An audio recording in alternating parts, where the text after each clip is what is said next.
So there's a difference between man's trickle down and God's trickle down? Yeah, I think the economy of God is more of a trickle up. It's this notion that God can slip it in anywhere. If we begin trusting in the abundance of God in the places where we are, God has this ability to connect us relationally to people who we might have never thought we needed.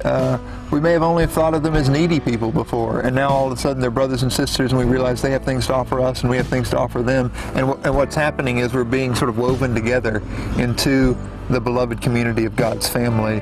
And that's why I think the economics of the kingdom is so important. Economics in the Greek is just the order of the household. This is God's household, and this is how it works. And if you're going to be part of the family, then you got to get the economy. And I think that's why God's economy is so important for all of us. Not just the people who are worried about accounting books and how much money they're going to make this year. What's money good and for?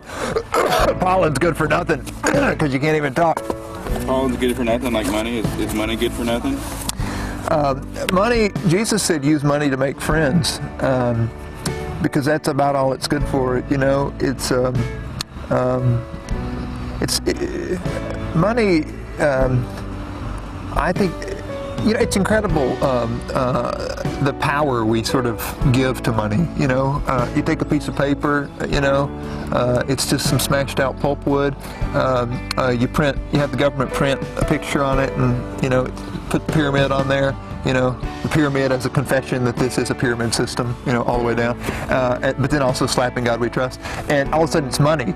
And, just take one that has 100 on it and walk out on the street and set it on fire, and you'll realize how much power it has. Everybody's going to say you're absolutely crazy. You can't do that with money.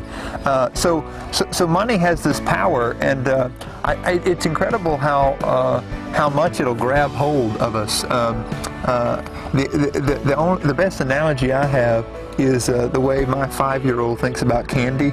Candy is like a force. It's not just something he enjoys and something like he can use to have a treat every once in a while. But candy is its own power, and kind of it's an incredible thing. And I would think my son was crazy, except that I read the Wall Street Journal every once in a while, and I look at the ads in there, and I realize that money is about the same thing for most of us. That it's not just something we can use, but it uses us, and it can grab hold of us, and it can shape everything we do. Where we're going to live, what we're going to do with our time, how we treat people, all conditioned by this thing called money.